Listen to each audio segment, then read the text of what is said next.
আজকে আপনাদের সঙ্গে একটা অদ্ভুত পাতা ভর্তার রেসিপি শেয়ার করব।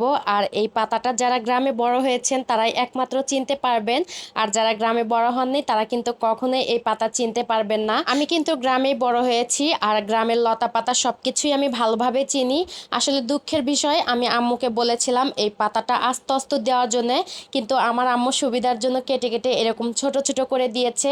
আর এই পাতার একটা নাম আছে, এই পাতা আমাদের এলাকায় কিন্তু খানমান বলে, অন্যান্য এলাকায় কিন্তু অন্যান্য নামে কিন্তু চিনতে পারবে না। আপনারা সবাই এক এক অঞ্চলে কিন্তু এক এক নামে পরিচিত। আমি ইউটিউবে সার্চ দিয়েছিলাম, সেখানেও দেখেছি সবাই দেখি খানমান বলতেছে। তো এই খানমান ভর্তা অনেকেই অনেকভাবে খেয়েছেন, আমাদের এলাকায় কিন্তু এইভাবে ভর্তা করে। তো আমার এখানে লাগছে খানমান ভর্তার জন্য কালো জিরা, কালো জিরাটা লাগবেই, মানে আমাদের এলাকায় কালো জিরা দিয়ে খানমান ভর্তা করে। তো যাই হোক, আমি কিন্তু পাতাগুলো সুন্দর করে ধুয়ে পরিষ্কার করে রেখে দিয়েছি। আর এইখানে হচ্ছে কালো জিরাটা আমি সুন্দর করে ভেজে নেব। আর কালো জিরাটা কিন্তু ভাজাটা সুন্দর করে ভাজতে হবে, না হলে কিন্তু ভর্তাটা মজা লাগবে না।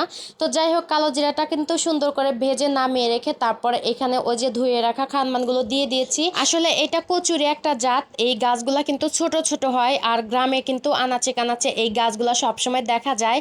আমার এই ভর্তাটা তো অনেক পছন্দ, আমি অনেক আগে খেয়েছিলাম, কত আগে খাইছি আমার সেটাও মনে নাই। কেন জানি হঠাৎ করে 2 বছর আগে এই ভর্তাটা আমার খেতে ইচ্ছে করতেছিল, তো বাড়িতে গিয়ে আম্মুকে বলেছিলাম, তখন অনেক খোঁজাখুঁজি করেছে কিন্তু এই পাতার সন্ধান কোনো জায়গাতে পায় নাই। তো যাই হোক, 2 বছর পর এবার বাড়িতে গিয়ে দেখি অনেক গাছ হয়েছে। যাই হোক, আম্মুকে বলেছিলাম এই পাতাগুলো আমাকে দেওয়ার জন্য, তো আম্মু সুন্দর করে কেটে পরিষ্কার করে দিয়ে দিয়েছিল। এই ভর্তাটা করতে কিন্তু একদমই কোনো ঝামেলা নাই, কালো জিরাটা জাস্ট একটু ভেজে উঠিয়ে নিয়েছি, তারপর ওই প্যানের মধ্যে আমি ধুয়ে রাখা খানমানগুলো দিয়ে দিয়েছি।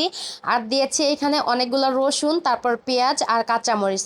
আমি মরিচের সংখ্যাটা একটু কম দিয়েছি, কারণ আমার হাজবেন্ড ঝাল খেতে বেশি একটা পছন্দ করে না। আর একটু পানি দিয়েছিলাম, আপনারা তো দেখতে পেরেছেন, মানে পানিটা দেওয়া লাগবে সিদ্ধ হওয়ার জন্য। যাই হোক, পানিটা শুকানোর পর কিন্তু এখানে আমি তেল দিয়ে দিয়েছি পরিমাণ মতো, আর বেশি তেল লাগবেও না, অল্প একটু তেল দিলেই হয়ে যায়। আর এই ভর্তাটা কিন্তু একদম ইজি, আমি কিন্তু ছোটবেলায় এই ভর্তার কাছে দিয়ে যেতাম না, যখনই দেখতাম আম্মু এই ভর্তাটা করতো ওই দিন কিন্তু সারাদিনে আমি ভাত খেতাম না, এত অপছন্দ ছিল।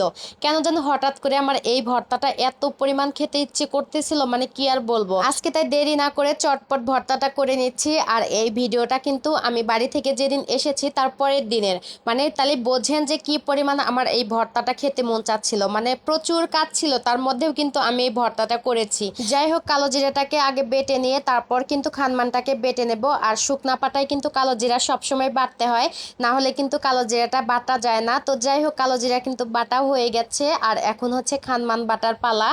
আর এখন দেখেই কিন্তু আমার অনেক খেতে মন চাচ্ছিল। এই ভিডিওটা তো 2-3 দিন আগে, আমি 2-3 দিন আগে খেয়েছিলাম, কিন্তু এখন দেখার পর থেকে আবার খেতে ইচ্ছে করতেছিল। তো যাই হোক, ফ্রিজে আছে আরো পাতা, আমি আরেকদিন ভর্তা করে নেব। আর আজকে কেন যেন ভয়েসটা দিতে একদমই ভালো লাগছিল না, শরীরটা অনেকটাই অসুস্থ, মানে 2-3 দিন ধরে এক নাগারে অনেক কাজ করেছি, সেই জন্য শরীরটা কেমন যেন হয়ে গেছে, মানে একদমই ভালো লাগছে না।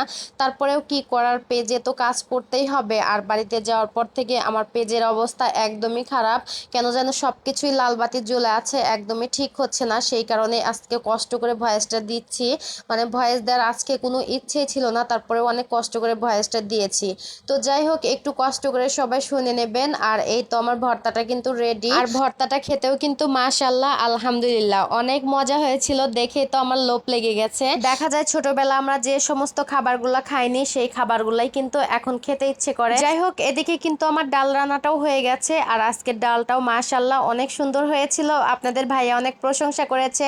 আর ডাল ভর্তার সঙ্গে এরকম একটা ভর্তা হলে আর কোনো কিছুই কিন্তু লাগে না। তারপরে ছেলেদের জন্য ডিম ভুনা করেছিলাম, ছেলেরা তো আর ডাল আর ভর্তা দিয়ে খাবে না, তাদের জন্য স্পেশাল কোনো কিছু করতেই হয়। তো যাই হোক, আমার রান্না বান্না কিন্তু কমপ্লিট হয়ে গেছে। আর এই দেখেন আমার ভর্তার ফাইনাল লুক, আর এই ভর্তাটা দিয়ে আমি কিন্তু অনেকগুলো ভাত খেয়েছি। তো যাই হোক, আজকের ভিডিওটা এই পর্যন্তই, আর আমার ভিডিওটা দেখার জন্য সবাইকে অসংখ্য ধন্যবাদ। আল্লাহ হাফেজ।